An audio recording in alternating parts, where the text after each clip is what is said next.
Hello friends, मेरा नाम है दीपेंद्र सिंह शक्तावत। दोस्तों, एग्ज़ाम के अंदर बहुत अच्छा स्कोर करने के लिए आपकी प्रिपरेशन बहुत अच्छी होनी बहुत ज़रूरी है। और बहुत अच्छी प्रिपरेशन करने के लिए आपके पास बहुत अच्छा और एफिशिएंट स्टडी आवर्स और स्टडी रूटीन होना भी बहुत ज़रूरी है।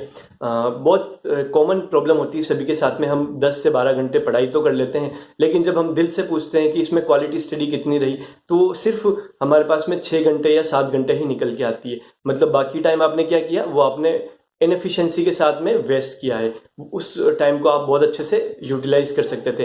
तो आज आपके साथ में मैं पूरा पूरा एक स्टडी रूटीन आपके साथ में डिस्कस करूंगा, जिसके अंदर आप खुद अपने हिसाब से कस्टमाइज करके अपना टाइम शेड्यूल फिक्स करना। मैं सिर्फ आपको गाइड करूंगा कि आपको अपना स्टडी रूटीन किस तरीके से बनाना चाहिए। सबसे पहली चीज, आपको कोई भी फिक्स टाइम टेबल आपका पास नहीं होना चाहिए पूरे महीने भर का या पूरे 2 महीने का, क्योंकि वो आप 2 या 3 दिन से ज़्यादा फॉलो नहीं कर पाओगे और उसको बाद में आपको तीसरे दिन डस्टबिन में फेंकना ही पड़ेगा। तो आपको क्या करना चाहिए, आपको डेली जब मॉर्निंग में आप उठते हैं तो सबसे पहले आपको एक स्मॉल टारगेट बनाना चाहिए पूरे दिन भर के लिए कि आज मुझे क्या क्या फिनिश करना है।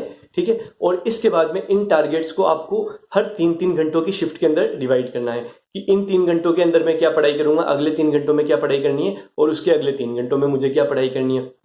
दोस्तों, ह्यूमन माइंड की एक कैपेसिटी होती है और कुछ लिमिटेशंस होती हैं कि आप पूरे दिन भर के अंदर 8 से 9 घंटे से ज़्यादा आप एफिशिएंसी के साथ नहीं कोई काम कर सकते हैं, ना आप पढ़ाई कर सकते हैं। और एक साथ के अंदर आप देखा जाए तो 3 से 4 घंटे का एक शिफ्ट लगता है, जिसके अंदर आप बहुत अच्छे से एफिशिएंसी दे सकते हैं। इसके बाद आपकी एफिशिएंसी फिर से गिरने लग जाती है। तो अब आपका एग्जाम का बहुत कम टाइम रह गया है और आई होप कि आपने पहले भी ये सारी एफिशिएंसी के साथ पढ़ाई करी होगी, लेकिन अब आपकी एफिशिएंसी के साथ पढ़ाई करने की बहुत ज़्यादा इंपॉर्टेंस है। तो दोस्तों, आप क्या कीजिए, आप 3-3 घंटे के 3 स्लॉट्स बनाइए। 8 या 9 घंटे का आपका जो रूटीन बनता है, ठीक है। मॉर्निंग में आपके पास में 3 घंटे होने चाहिए और उन 3 घंटे का आपके पास एक स्मॉल स्मॉल टारगेट्स होना चाहिए कि एक एक घंटे में मेरे को क्या क्या फिनिश करना है। फिर दोस्तों, मैं क्या किया करता था कि जो 3 घंटे होते थे, मैं 3 घंटे कॉन्टिन्यूसली एक सब्जेक्ट नहीं पढ़ पाता था, क्योंकि हमारा माइंड मेंटल बोर्डन में चला जाता है और हम बहुत अच्छे से एफिशिएंसी वहाँ पे नहीं दे पाते हैं। तो मैं सब्जेक्ट्स को चेंज कर लिया करता था हर 1 घंटे के बाद में। 1 घंटे मैंने मैथ्स पढ़ ली, फिर 1 घंटे के बाद में मैंने इंग्लिश उठा ली, इंग्लिश के अंदर मैंने वोकैब कर ली, फिर नेक्स्ट घंटे में मैंने फिर से मैथ्स उठा ली। तो मैं ऐसे करके चेंज करता रहता था, जिससे मुझे मेंटल बोर्डम बिल्कुल भी नहीं होती थी।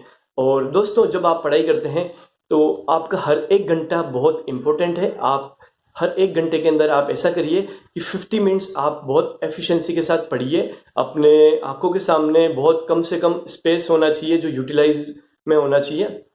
कम से कम स्पेस होना चाहिए जहाँ पे आपको फालतू का कोई डिस्ट्रैक्शन नजर नहीं आना चाहिए। मिनिमम आपके सामने जो पढ़ाई वाली बुक्स होती है सिर्फ वही होनी चाहिए।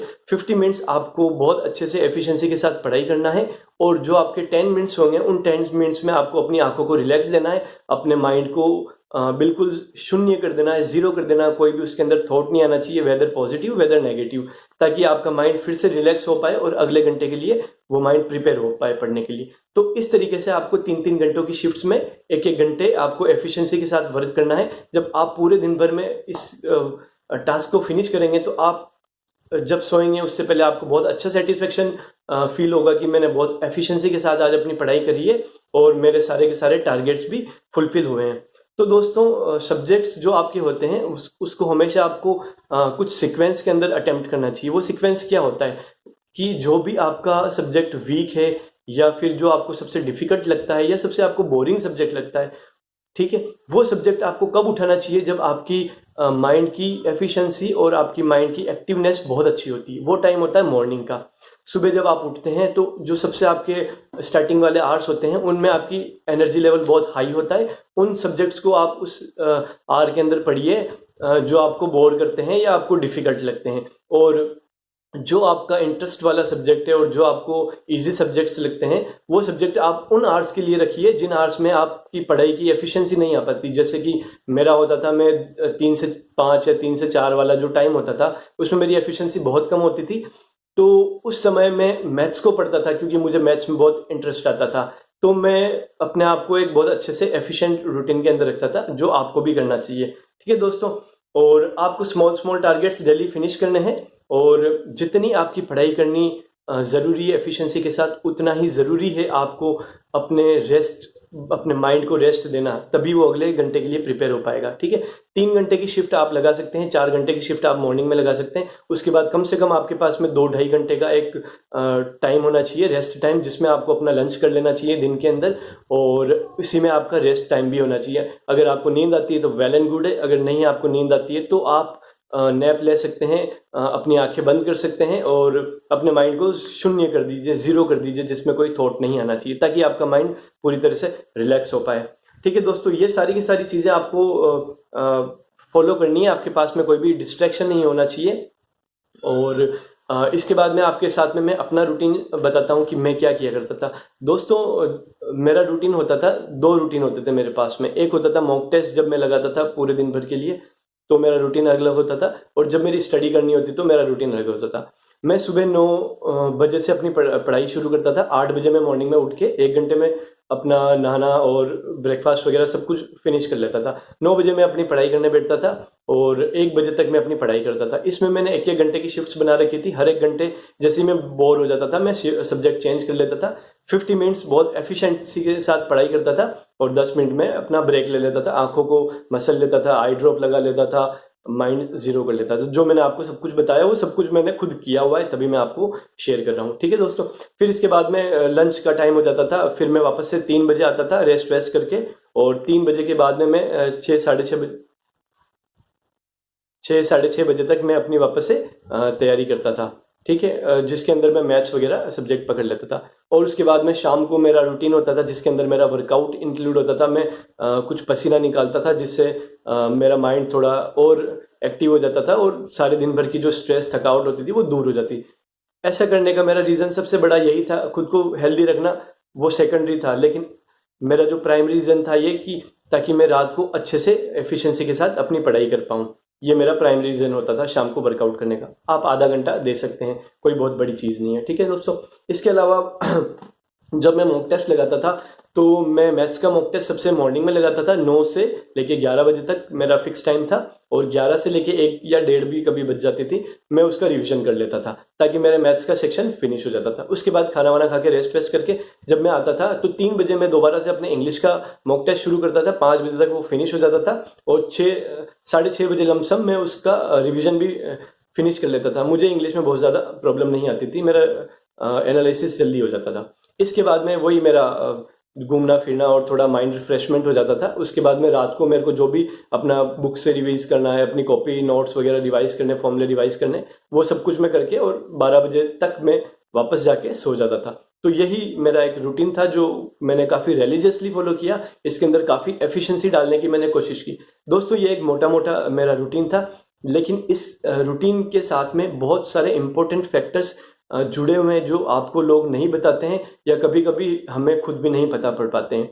अगर आप फ्रेशर हैं तो शायद आपको बहुत ज़्यादा प्रॉब्लम नहीं होगी, लेकिन आप अगर मेंस को रिपीट कर रहे हैं, आपने 2-3 बार दे रखा है, आप फेल हो रखे हो, तो आपके लिए छोटे छोटे वेरिएबल्स का ध्यान रखना बहुत ज़्यादा ज़रूरी हो जाता है। वो छोटे छोटे वेरिएबल्स क्या है वो मैं आपको बताता हूँ। सब कुछ हमें हमारी ह्यूमन माइंड की साइकोलॉजी के साथ में मेंटेन करना पड़ता है। तो जब भी आप मॉक टेस्ट लगाते हैं, मॉक टेस्ट के अंदर आप कोशिश कीजिए कि आप मॉक टेस्ट को 10 से 12 बजे मॉर्निंग के आसपास लगा पाएं, ताकि हमारी बायोलॉजिकल क्लॉक उस के लिए हमारे माइंड को रेडी रख पाए। आप 9 बजे से 11 भी लगा सकते हैं, कोई बहुत बड़ा इशू नहीं है। और जो आपका इंग्लिश वाला मॉक टेस्ट होगा वो भी आप लगभग 2 बजे थोड़ा मुश्किल होता है, 3 बजे आसपास आप लगा सकते हैं। ठीक है, ये आपको करना है दोस्तों। इसके साथ में हम जब ये मॉक टेस्ट लगाते हैं या पढ़ाई करते हैं तो हमारी आंखों में स्ट्रेन आ जाती है। स्ट्रेन की वजह से हमारी एफिशिएंसी गिर जाती है नेक्स्ट आवर्स के लिए। तो स्ट्रेन के लिए मैं क्या करता था, मैं एक लिक्विड यूज़ करता था, आई ड्रॉप होती थी वो, जिसका नाम था लैक्रीमोस। लैक्री जो हमारे आंसुओं से, टीयर से रिलेटेड होती है, लैक्रीमोस उसका नाम था। 0.5% और 1% की 2 ड्रॉप्स आती थी। मैं बेसिकली 1% की लेता था, मुझे थोड़ी ज़्यादा ज़रूरत होती है। इससे आपकी आंखों को बहुत अच्छा रिलैक्स मिल जाता है और आप अगले घंटे के लिए बिल्कुल प्रिपेयर हो पाते हैं, अच्छा पढ़ाई कर पाते हैं। दोस्तों, जब आप अपना मॉक टेस्ट देते हैं या आप अपनी प्रिपरेशन करते हैं तो प्लीज़, अगर आप किसी नोटबुक के अंदर अपना ये सब कुछ काम कर रहे हैं तो आप आज से बंद कर दीजिए। आप A4 साइज़ की जो शीट्स आती हैं, एक पैकेट आता है, वो लेके आइए। साथ में आप टेबल और चेयर के ऊपर बैठकर ये सारे का सारा अपना मॉक टेस्ट लगाइए, अपनी पढ़ाई कर पाइए, ताकि आपकी एफिशिएंसी बढ़ पाए आप बिल्कुल बेड या सोफे के ऊपर मत पड़िए और A4 साइड्स पेपर को ही यूज़ करिए अपने मॉक टेस्ट देने के लिए, जो कि आप एग्ज़ाम में आपको बहुत ज़्यादा प्रॉब्लम नहीं होगी, वरना कहीं ना कहीं आपका एग्ज़ाम में कुछ मार्क्स यहाँ से कम होने के चांसेस रहते हैं, हमारी एफिशिएंसी कम हो जाती है। फिर इसके बाद एक इम्पोर्टेंट पॉइंट आता है जो होता है हमारा मोबाइल फ़ोन और सेल फोन। दोस्तों, आप जब पढ़ाई कर रहे होते हैं तो आपका सेल फोन आपके पास बिल्कुल नहीं होना चाहिए। बहुत सारे लोग इसको एक एक्सक्यूज़ रखते हैं कि यार मुझे बीच बीच में डाउट्स आ जाते हैं तो मैं अपने ग्रुप में सेंड कर देता हूँ, मुझे इंग्लिश का कोई वर्ड पता करना होता है, कुछ भी मेरा डाउट होता है, मेरे को सर्च करना होता है। प्लीज़ आप ये सब कुछ अभी मत करिए, आप अपना मोबाइल साइड में रख लीजिए। पूरे दिन भर के आपके जितने भी डाउट्स होते हैं वो शाम को जब भी आप खाना खाने जाते हैं या फ्री टाइम में होते हैं तब आप उनको अपने सर्च कर लीजिए या आप उसका फोटो खींच के अपने ग्रुप्स में सेंड करके उनको डिस्कस कर लीजिए। साथ के साथ अगर आप ऐसा करेंगे तो बिलीव में आपकी एफिशिएंसी घटेगी। अगर अननोन क्वेश्चन कहीं से रैंडमली किसी ने सेंड कर दिया, आपकी नज़र उस पर चली गई, तो आपका माइंड करेगा कि यार मैं इसको ट्राई कर लेता हूँ, मेरे को आता ही है। फिर अगर आप उसमें फंस गए, आपने 15 मिनट भी वेस्ट कर लिए, तो वो आपके लिए अच्छी बात नहीं है। ये इन सब चीज़ों से आपको दूर रहना है और हो सके अगर आपके ऊपर खुद का कंट्रोल नहीं है तो आपको अपनी सोशल मीडियाज़ को भी अभी बिल्कुल हटा देना चाहिए आपके मोबाइल से, आपको बिल्कुल यूज़ नहीं करना चाहिए, ठीक है। फिर इसके बाद में पढ़ाई के साथ में हमारी डिस्टर्बेंस भी कभी कभी बहुत आ जाती है। बेसिकली मैं लाइब्रेरी में पढ़ता था, वहाँ पे भी डिस्टर्बेंस होती है, तो उसके लिए है ना मेडिकल के ऊपर आपको ईयरफोन टाइप के नॉइज स्टॉपर्स मिलते हैं। आप वो नॉइज स्टॉपर्स लेके आइए और उनको कान में लगा के आप अपनी पढ़ाई करिए, जिससे आपकी कंसंट्रेशन भी बढ़ेगी और आपके पास में नॉइज भी नहीं आएगी। कभी कभी ये होता है कि हम पढ़ाई करते करते बीच में गॉसिप्स करने लग जाते हैं, लोगों से बात करने लग जाते हैं, तो वो भी आपको बिल्कुल नहीं करना है, वो आपका जस्ट वेस्ट ऑफ टाइम है। अगर आपको अपना माइंड रिफ्रेशमेंट चाहिए तो आप 10 से 15 मिनट आपको जब भी फ्री मिलते हैं आप बाहर चले जाइए, अपने लव्ड वंस जिनसे आपको बात करना अच्छा लगता है, जहाँ से आपको मोटिवेशन मिलती है, आप उनसे बात कर लीजिए। और फालतू की गॉसिप्स वगैरह आपको नहीं करनी है, अभी आपका टाइम बहुत कम रह गया है, आपको बहुत एफिशिएंसी के साथ इसको यूटिलाइज करना है। दोस्तों, जो हमारा दिन का टाइम होता है जो कि 3 बजे से शुरू होता है या 4 बजे, जो भी पढ़ना आप शुरू करते हैं, उस टाइम पे हमारी बॉडी खाना वाना खाने के बाद में थोड़ी लेथार्जिक हो जाती है। तो उस समय आपको सबसे ज़्यादा इंपॉर्टेंट होती है बॉडी को हाइड्रेटेड रखने की। उसके लिए आप एक थोड़ी चिल्ड वाटर बोतल अपने पास में रखिए। मैं खुद ऐसा करता था, हर 10-10 15-15 मिनट में 2-2 घूंट आप पीते रहिए, जिससे आपकी बॉडी हाइड्रेटेड रहे, ताकि आपको नींद नहीं आए और आपकी एफिशिएंसी बनी रहे। बिलीव मी, ये वर्क करता है, मैं ये सब कुछ करता था, ठीक है। और इसके बाद में इवनिंग में आपको वर्कआउट करना है, आपको अपनी डाइट भी आपको बहुत अच्छी रखनी है। मॉर्निंग के अंदर जब आप उठते हैं तो आपके पास में रात को आप एक काम कीजिए, एप्रिकॉट्स और आलमंड्स को कुछ क्वांटिटी के अंदर भिगो दीजिए और सुबह उठ के उसको खाइए, ताकि आपको आपके माइंड को भी वो एनर्जी मिलती रहे जो हमारे माइंड के लिए ज़रूरी होती है। और दिन में भी आप जूसेस वगैरह, इवनिंग में आप जूस वगैरह यूज़ कीजिए। मॉर्निंग में आपका ब्रेकफास्ट भी बहुत इंपॉर्टेंट होता है, जो कि आपका पराठे के ऊपर बिल्कुल बेस्ड नहीं होना चाहिए, लाइट ब्रेकफास्ट होना चाहिए। अगर पराठे खाते हैं तो मुश्किल से 1 या 2, इससे ज़्यादा नहीं होने चाहिए। और लाइट ब्रेकफास्ट रखिए, खाना भी दिन में और रात को थोड़ा थोड़ा कम खाइए, ताकि आपको थोड़ा स्लीपी कम फील हो और अपनी एफिशिएंसी आपकी बनी रहे। मेरा ये सब कुछ बताने का एक ही एम है कि आपकी एफिशिएंसी पूरे दिन भर बनी रहे, ठीक है। इसके बाद में दोस्तों सबसे इंपॉर्टेंट चीज़ है जो आपको करनी है, वो है आपको एग्ज़ाम से पहले बीमार बिल्कुल भी नहीं होना है। अगर आप एग्ज़ाम से पहले बीमार हो जाते हैं तो आपकी साल भर की तैयारी, आपके जितनी भी तैयारी, वो सारी ऑलमोस्ट वेस्ट होने के वर्ज पर आ जाती है। तो आपकी अपनी इम्यूनिटी भी आपकी स्ट्रांग होनी चाहिए, जो आपकी डाइट के ऊपर रखनी है, वर्कआउट के ऊपर रखनी है। और आप अपनी डाइट के अंदर आप एलोवेरा जूस हो गया या फिर आप आंवले का जूस हो गया, ये आप इंक्लूड कीजिए, और इससे आपकी इम्यूनिटी बनी रहेगी ताकि आप बीमार ना हो पाए, ठीक है दोस्तों। और जो लोग थोड़ा फ्रस्ट्रेशन में रहते हैं और रिपीटेशंस जिनकी हो रखी है मेंस के अंदर 2-3 और वो नहीं क्रैक कर पा रहे हैं, तो प्लीज़ आप एक काम करिएगा। May be it sounds ridiculous और फनी, बट आप कुछ सेक्रीफाइस कीजिए। जैसे मैं था, I used to pop bottles every Saturday और संडे, तो मैंने उस चीज़ को सेक्रीफाइस किया कि जब तक मेरा लिस्ट के अंदर नाम नहीं आएगा मैं अल्कोहल, बियर वगैरह सबसे दूर रहूँगा, ठीक है दोस्तों। ऐसा करने का क्या रीज़न है, जब भी आपको एक स्केप चाहिए होता है अपनी स्टडी से, तो आप उस तरफ देखते हैं कि चलो मैं ये रिफ्रेशमेंट कर लेता हूँ, मैं यहाँ पे अम्यूजमेंट अपना कर लेता हूँ, ठीक है। तो आपका माइंड वहीं पे आपको याद दिलाएगा, नहीं नहीं आपको वो सब कुछ नहीं करना है, आपने वो सेक्रीफाइस कर रखा है और वहीं से आपको मोटिवेशन मिलेगी कि चलो मुझे वापस से अपनी पढ़ाई करनी है। बिलीव में ये वर्क करता है, मैंने ये किया है इस साल। मैंने 1.5-2 साल तक बिल्कुल इन सब चीज़ों को एब्सटेन किया है, मैं इन सब चीज़ों से दूर रहा हूँ। तो आपको भी एक सेक्रीफाइस अपना करना चाहिए यहाँ पे, जो आपकी हो सकता है बैड हैबिट भी हो सकता है कोई गुड हैबिट भी हो। दोस्तों, आपकी पढ़ाई करने का जो एटमॉस्फेयर होता है वो थोड़ा पीसफुल होना चाहिए और थोड़ा अगर कूल हो सकता है, अगर आप एसी वगैरह के पास में हैं तो बहुत अच्छी बात है, कूलर भी आप यूज़ कर सकते हैं। इससे आपका माइंड कूल रहेगा, आपकी एफिशिएंसी बनी रहेगी। दोस्तों, अगर ये सारे के सारे फैक्टर्स अगर आप एक साथ में इंक्लूसिव में आप लेके चलोगे ना, तो बिलीव मी आपका जो कॉन्फिडेंस लेवल कुछ इस कदर होगा कि मैं हर एक तरीके से अपनी तैयारी को बहुत अच्छे से कर रहा हूँ, मैं कोई भी वेरिएबल लूज नहीं छोड़ रहा हूँ, मैंने सारी नट्स एंड बोल्ट्स अपनी फिक्स कर रखी है, चाहे वो पढ़ाई की हो गई हो, मेरी पर्सनल मोटिवेशन की हो गई हो, पॉजिटिविटी की हो गई हो, या कोई अदर फैक्टर्स जो मैंने आपको भी सारे के सारे बताए हैं, ये सारे हो गए। अगर आप इन सबको एक साथ में लेकर चलेंगे तो आपका कॉन्फिडेंस भी बहुत अच्छा बना रहेगा और आपकी प्रिपरेशन की जो आपकी एफिशिएंसी है वो बहुत अच्छी बनी रहेगी। और अच्छी प्रिपरेशन की एफिशिएंसी अगर आप एग्जाम में देके आएंगे तो बिलीव में आपके अच्छे मार्क्स कौन रोक सकता है। आपको बिल्कुल भी लक बेस्ड नहीं रहना है कि यार यहाँ पे तो सब लक चलता है, वहां पे सब लक चलता है। बिल्कुल लक चलता है, लेकिन आप उस लक में मैक्सिमम अपने एफर्ट्स को डालिए। जब आप बहुत अच्छी मेहनत करेंगे ना, तो बिलीव में वो लक भी आपके सामने घुटने टेक देगा और वो आपके साथ साथ काम करेगा। तो दोस्तों, ये सारी की सारी चीज़ें हैं जो आपको अपने रूटीन के अंदर इंक्लूड करनी चाहिए। डेली के छोटे छोटे टारगेट्स बनाइए और डेली उनको पूरे दिन भर वर्कआउट कीजिए कि यार मुझे ये टारगेट अपने एंड ऑफ द डे में फिनिश करना है और अचीव करना है।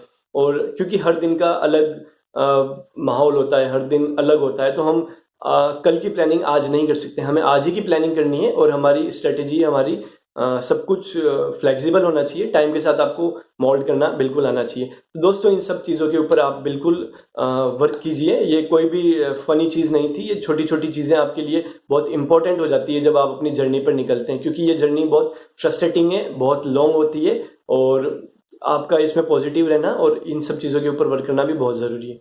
तो दोस्तों, आई होप आपके लिए ये वीडियो यूज़फुल रहा होगा। अगर आपके लिए वीडियो ये यूज़फुल आपको लगता है तो प्लीज़ आप इसको शेयर कीजिए, ताकि आप मेरे वर्क को एक्नॉलेज कर सको। और दोस्तों, बहुत अच्छे से अपनी प्रिपरेशन कीजिए। आई होप आपका मेंस बहुत अच्छे से अटेम्प्ट हो, बहुत अच्छा आपका स्कोर आए। कोई भी कमी मत रखिए, जो भी कसर है वो पूरी कर दीजिए। लास्ट में कोई मलाल नहीं रहना चाहिए मन के अंदर कि यार ये चीज़ मिस हो गई, वो चीज़ मिस हो गई। दोस्तों, बहुत अच्छे से प्रिपेयर कीजिए और थैंक यू वेरी मच।